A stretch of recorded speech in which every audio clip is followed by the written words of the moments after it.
Bismillahirrohmanirrohim. Assalomu alaykum. Musulmon birodarlar. Bilasizlar, sudxo'rlik harom. Lekin mana bizning hukumatimiz uni bemalol qila oladi. Bo'lmasa eng katta gunoh o'sha. Mana urg'ochi eshakda farqi yo'q. Domlalar indamay turadi. Ular urg'ochi eshakdan farqi yo'q-da. Endi bu O'zbekistonda, Qirg'izistonda unaqa urg'ochi eshakka o'xshab qarab turmaydi. Chiqishadi, gapiradi haqiqatni. Hozirgi mahalda endi odamlarga mana o kredit bilan odamlarga nima qilayotgan bo'lsa, ovqatini harom qilayotgan bo'lsa, endi puli borlarga navbat kelibdi. Lotereya chiqarib nima zaym qaranglar, zaym deydi, obligatsiya deb qo'yadi. Shuni chiqaribdi. Endi pulingiz bo'lsa, pulingizni yuzda ushlab o'tirmang deydi. O'shanga obligatsiyani sotib olasiz deydi. Undan keyin deydi, haligini uyga borib qo'ysangiz, 1 yildan keyin qancha 30% mikin 20% shunaqa olar ekansiz. Ya'ni 100 ming qo'ygan bo'lsangiz 120 ming pul olar ekansiz. Shuni deb prezident aytayapti. Shuni nima qilinglar? Shunaqa qilib olinglar deyapti. Lekin men aytdim mana bu videomda. O'zbekistonda 2200 ta urg'ochi eshaklar turibdi deb minbarda.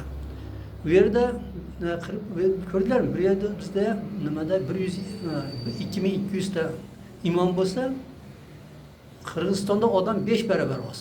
Lekin bu yerda ham 2200 ta nima bor? Imom bor, masjid bor. Masjid shunaqa ko'p.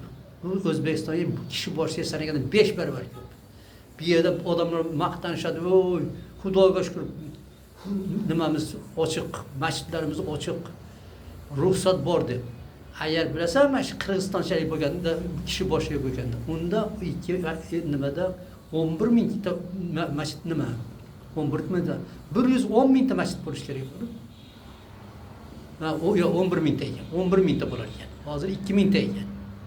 Qirg'izistonda 2 mingta bor. U yerda o'sha imomlar prezident mana bu qimorxonani ochganda aytgan, "O'y" degan. "Sen kofir ishini qilyapsan" degan. "Sen harom yediryapsan" dedi. "Harom bu" dedi.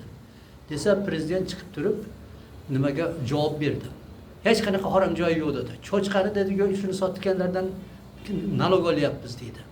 "Aroq sotgandan nalog olyapmiz. Endi" deydi, "mo qimorxonadan nalog olamiz" dedi. Qarang, unga aytgan nima qattiq javob berdi imomlar.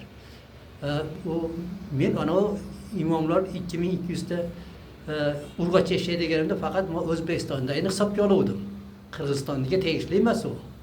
U yerda urg'ochi eshaklar ko'p bu, lekin asl musulmonlar ham bor. Ko'p bo'lmasa ham. Ana prezident hozir shuni chiqqan ekan, hozir yana Abdushukur degan domla chiqib rosa yasayapti. Lekin hali xom teriga jin urmaydi degandek, bularga qancha gapirsang ham farqi yo'q. Undan keyin bizda aytishadi, mana Mirziyevni haydab boshqa prezident qo'yish kerak edi. Undan ikki pulli foyda yo'q. Bu yerda bu ishlar Mirziyev yomonligi uchun bo'lyapti. Yo'q, tuzum yomonligi, tuzum mana bu haromligi uchun. Mirziyev haromligi uchun bo'lganda Mirziyevni almashtirib qo'ysa bo'lar. Tuzum harom. Tuzumni almashtirish kerak, inaga o'rnanadi. Mana bu Qirg'izistonda ko'ryapsizlar. Necha marta 5-mi, 6-chi mana prezident keldi. Hozir bu ham rosa katta o'g'illagan ekan. Xudo xolisa yaqinda buni ham toshbo'ron qilib qochiradi. Lekin bu iflos ham rosa katta ko'tarib qochadi. Yana hali Qirg'izni yelkasiga, bu yerda O'zbekni yelkasiga tashlab ketgan bo'lsa, nima qarzni endi u yerda Qirg'izni yelkasiga tashlab ketdi. Bu iflos chiqib aytgan. Bir 2 yil, 3 yilda degan men Qirg'izistonning qarzini uzib qo'yaman degan. Shunada va'da berib kelib, hozir mana 2 barobar oshirib, endi bunaqa yo'lini topdi. Hali zaym chiqarar ekan, obligatsiya. Uni lekin bildirmay qo'ysa ham bo'laveradi. Qancha sotilganini aytmasdan hozir aytib qo'yadi. Lekin shunda ham yana hozir necha milliardlik sotib oladi. Odamlarda pul borlarda pul bekor yotibdi. Bankaga qo'yadigan bo'lsa, u unchalik prosent bermaydi. Bankaga qo'ygan ayniqsa o'g'irlagan odamlar bo'lsa, bankaga bergani qo'yganlar o'shalar zaym qilib qo'yadi. Shuna qilib yana haromni ustiga haromni chiqaryapti. Shuning uchun biz hech qachon prezident almashtiraylik. Yo bo'lmasa qonunda almashtiraylik. Hozir diktator kelib qoldi, demokratiya qo'yaylik deb emas.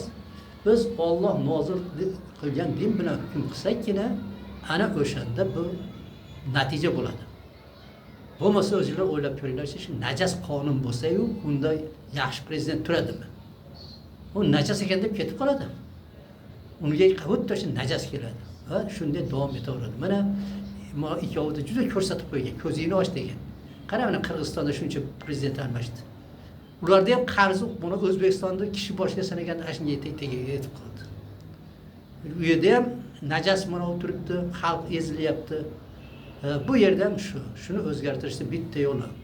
Alloh nozil qilgan din bilan hukm qilmaguncha hech narsa o'zgarmaydi. Assalomu alaykum va rahmatullohi va barakatuh.